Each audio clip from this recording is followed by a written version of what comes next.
का ट्रेंडिंग हो गया लिव इन रिलेशनशिप, एक नया वर्ड है, पता नहीं इसमें क्या है। तो इसमें क्या है कि बहुत लोग रहते हैं और उसमें सेक्सुअल एक्टिविटी होता है, वो ब्रेक कर सकता है। तो ब्रेक करने के बहुत सारे कारण हैं। तो इसका मतलब ये नहीं कि वो पहले सेक्सुअल रिलेशन किसी और से बनाई हो।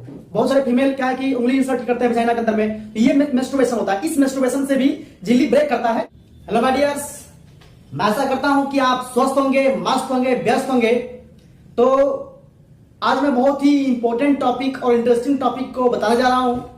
बहुत सारे लड़कों में, बहुत सारे पुरुषों में ये भ्रम होता है कि महिला का जो प्राइवेट पार्ट है वेजाइना, उस पार्ट में जो हाइमेन यानी कि झिल्ली नुमा स्ट्रक्चर होता है वेजाइनल ओपनिंग में, तो वो ब्रेक हुआ है, ये कैसे जाने हैं। तो देखिए, ये वेजाइना के अंदर जो हाइमेन जो झिल्ली पाई जाती है, तो ये ब्रेक अलग अलग कारणों से हो सकता है। कोई जरूरी नहीं है कि सेक्सुअल एक्टिविटी होने के बाद ही वो ब्रेक करे, वो किसी भी कारणों से ब्रेक हो सकता है। जैसे कि हाई जंपिंग, रनिंग, कोई भी तरह का फिजिकल एक्टिविटी, झाड़ू पोछा लगाना, साइकिलिंग करना, कबड्डी खेलना, या और भी कोई तरह का फिजिकल वर्क करते हैं, तो उस टाइम में भी वो हाइमेन ब्रेक कर सकता है। मैस्टुर्बेशन यानी कि हस्तमैथुन, बहुत सारे फीमेल क्या है कि उंगली इंसर्ट करते हैं वजाइना के अंदर में, तो ये मैस्टुर्बेशन होता है। इस मैस्टुर्बेशन से भी झिल्ली ब्रेक करता है, तो ये कोई बड़ी बात नहीं है, हो सकता है।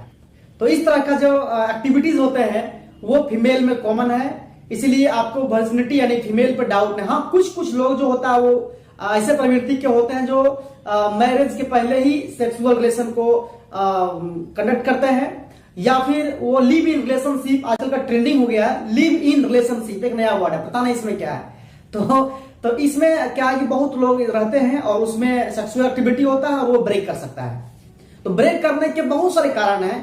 तो इसका मतलब ये नहीं कि वो पहले सेक्सुअल रिलेशन किसी और से बनाई हो, इसका ये नहीं होता। तो इसलिए इसे वर्जिनिटी टेस्ट किया जाता है इसके लिए।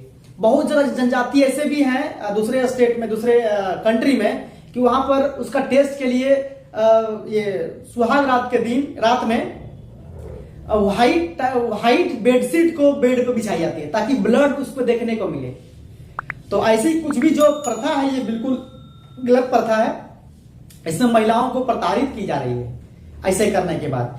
तो ऐसा कुछ नहीं। आप मान लीजिए पुरुष ही मान लीजिए कोई अगर ऐसा नेचर का हो, उसको कैसे पकड़ पाएंगे हम। तो ये सिर्फ महिलाओं के लिए नहीं, पुरुषों के लिए भी नियम लागू होना चाहिए, मेरा मतलब ये है। तो महिलाएं इसके डरे नहीं। हिमेनोप्लास्टी का मतलब होता है surgically repair of the hymen, यानी वेजाइना के जो बाहर ओपनिंग के ऊपर में जो झिल्ली बना हुआ है, इस झिल्ली को सर्जिकली रिपेयर भी हम कर सकते हैं। तो उसमें कैसे पकड़ पाएंगे आप। शादी होनी है 30 तारीख को और यहाँ 1 तारीख को ही हिमेनोप्लास्टी करवा लेगा तो पता नहीं चलेगा, तो लोग कहेगा प्योर है। और ये हाइमेन का फंक्शन क्या होता है, तो ये हाइमेन का मेन फंक्शन होता है कुछ भी बाहरी प्रोडक्ट, जैसे कि ब्लड, कोई भी बैक्टीरिया, वायरस है, या कोई भी बड़े बड़े पार्टिकल्स हैं, वो वेजाइना के अंदर में इंसर्ट ना हो, वो प्रोटेक्ट करने काम करता है। और उसमें थोड़ा छोटा ओपनिंग बना होता है हाइमेन में, और उस ओपनिंग के थ्रू क्या होता है, मेंस्ट्रुअल फ्लूइड जो होता है, फ्लो जो होता है ब्लड के फॉर्म में, वही हाइमेन से बाहर निकलता है।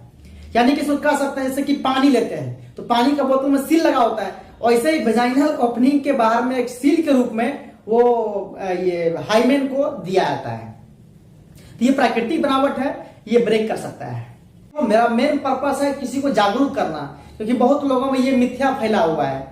हाँ, कुछ वैसे प्रवृत्ति के लोग जो होता है शादी विवाह करने के बाद में वो आने के बाद अपना नेचर दिखाने लगेंगे, वो आसपास के लोगों से कनेक्टेड हो जाएंगे या और कहीं हो जाएंगे, तो उसको आप पकड़ सकते हैं कि नहीं वो लड़की उस प्रवृत्ति का है। लेकिन सब महिलाएं उस प्रवृत्ति का नहीं होता है। तो आशा करता है कि जो भी इस वीडियो को देख रहे हैं वो जानकारी अच्छी लगी होगी, समझ में आई होगी, और लोगों को भी शेयर किए ताकि वो भी जागरूक हो इसके प्रति और वो जानकारी उनको मिल जाए। तो मैं आशा करूंगा कि आप स्वस्थ रहें, मस्त रहें, और कुछ भी क्वेश्चन आपको मन में आता है तो वो कमेंट सेक्शन में लिख करके अवश्य बताएं ताकि मैं उसको फिर नेक्स्ट सॉल्यूशन कर सकें। तब तक के लिए आप हमें विदा दीजिए। आपका दिन शुभ हो, मंगलमय हो। बहुत बहुत धन्यवाद।